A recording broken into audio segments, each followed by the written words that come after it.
네, 본격적인 저출산 고령화 사회로 접어들면서 어느 때보다 복지가 중요해졌습니다. 지금부터 미리 정책을 잘 설계해야 국민이 마음 편히 노후를 맞이하고 아이도 낳아서 키우겠죠.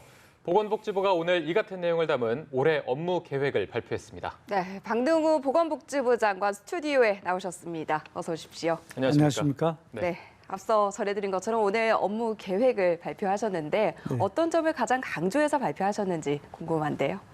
예, 아동에 대한 돌봄을 예. 국가가 좀 더 책임을 지겠다는 것, 그리고 지금까지 해오던 건강보험 보장성 강화를 더욱더 충실히 시행하겠다는 것을 말씀을 드렸고요.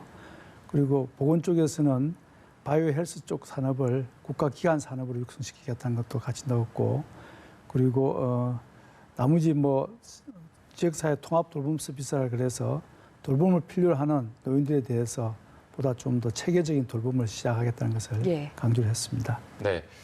요즘 사회가 초고령 사회로 접어들면서 이제 노인 돌봄 문제도 굉장히 중요해졌잖아요. 네.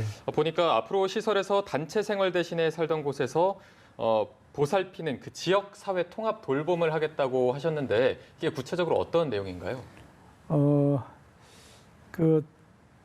지금까지는 어르신들이 자기 몸이 안 좋으시거나 다른 사람의 도움이 필요하면 병원에 입원을 하시거나 아니면 노인 요양시설에 생활을 하셨습니다. 예.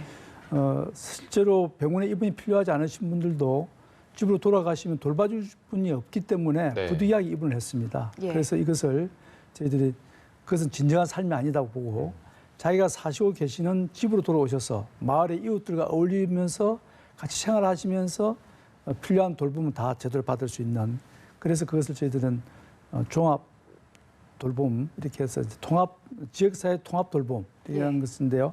그 안에 구체적으로 의료 서비스가 필요하다면 의료 서비스를 가서 이제 제공해드리고 또 여러 가지 생활상에 필요한 예컨대 좀 집안 가사일을 도울 분이 필요하다면 가사일을 가서 누가 도와주는 네. 그런 일들 동시에 해드리는 그것을 지역사회 통합 돌봄 서비스를 합니다. 이것을 올해 이제 시범 사업을 합니다. 이걸 시범 사업을 거쳐서 가까운 시일 내에 전국적으로 확대해서 본격적인 돌봄 사업을 시작하고자 합니다. 네, 네. 이런 돌봄 체계를 잘 만들면 경제도 살아날 것이다라고 네. 얘기를 해주셨는데 구체적인 이 활성화 계획도 궁금하거든요.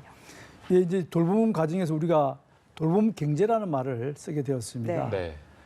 이 돌봄 과정은 이 서비스를 제공하는 사람뿐만 아니라 또 그 서비스 제공 관련된 인프라도 갖춰야 되고 이것을 잘 활용하면 산업화시킬 수도 있습니다. 네. 지금까지 우리가 보면 경제가 성장해가는 과정에서 일자리가 자꾸 없어져 가고 있는데 이 돌봄의 경우에는 사람도 많이 써야 되고 또 그 분야에 관련된 산업을 일으킬 수 있기 때문에 일석이조의 효과가 있을 거로 생각이 됩니다. 예. 그래서 저희들은 인프라를 확충하고 또 돌봄을 강화하는 과정에서 삶의 질 자체가 높아지고 관련 산업도 번창할 수 있는 그런 기회를 좀 만들어가고 있습니다. 네. 그러면 그 보건 산업이나 바이오헬스 같은 신산업도 다 포함이 되는 건가요? 그건 좀 다른 영역입니다. 예. 돌봄은 노인이나 아동들에 대한 돌봄 서비스를 제공하는 것이고 네. 바이오 헬스 산업은 이것은 좀 다른 영역이죠. 이것은 우리가 신약을 개발한다거나 또는 새로운 의료기기를 발명을 한다거나 또는 새로운 치료법을 개발해서 국민들이 보다 건강을 좀 더 유지하고 더 나은 삶을 이렇게 살아갈 수 있도록 하는 것인데 이 분야는 우리가 사실 그동안 몇십 년 동안 가장 우수한 인력이 의료계에 모여들었습니다. 즉 의료 인프라가 충분히 양질의 인력들이 있고 그리고 우리가 ICT 산업이 발전되어 있고 또 그동안에 우리나라 의료기술이 상당히 발전했습니다. 네. 그래서 이러한 제반 여건을 잘 아우러서 우리나라의 보건 바이오 헬스 쪽이 약을 개발하거나 또는 치료를 하는 데 있어서 좀 획기적인 그런 발전을 기대할 수 있게 되었습니다. 네, 앞서서 차근차근 설명해 주신 내용뿐만 아니라 보건복지부는 건강보험 보장성 확대 강화를 위해서도 힘쓸 예정인데요. 예. 지금 현 상황은 어디까지 와 있는지도 좀 점검해 볼 필요가 있을 것 같아요. 예. 지금 그 사이 이제 국민들이 큰 병원에 가서 입원을 하시면 예. 대개 4인실 이하만 건강보험 적용되고 네. 2인, 3인실은 건강보험 적용 안 됐습니다. 네네. 지금 이제 병원들에 갔을 때 2인, 3인실까지 건강보험이 적용이 되고요. 소위 그 MRI라든지 또는 임플란트 같은 경우는 보험이 적용 안 됐는데 이게 이제 다 적용이 되고 있습니다. 그리고 털리라든지 또 아동들에 대한 치료비 같은 것은 그 치료가 대폭 내려갔습니다. 이것을 지금까지 쭉 단계별로 이렇게 진행을 해왔는데 향후에도 더 많은 영역에 걸쳐서 건강보험이 좀 적용되도록 이렇게 지속적으로 확대해 나가고 있습니다. 네. 네. 자, 그러면 올해 2019년 건강 정책의 방향을 말씀해 주신다면 어떻게 말씀해 주실 수 있으신가요? 지금까지는 우리나라 건강 정책이 주로 치료 위주였습니다. 근데 저희들은 올해부터는 이제 치료보다는 예방 위주로 가려고 그럽니다. 예. 그래서 지금 우리 국민들의 기대 수명은 82세로서 굉장히 깁니다. 그러나 건강하게 생활하시는 건강 수명은 한 74세 정도로 그 격차가 한 8년 정도 있습니다. 네.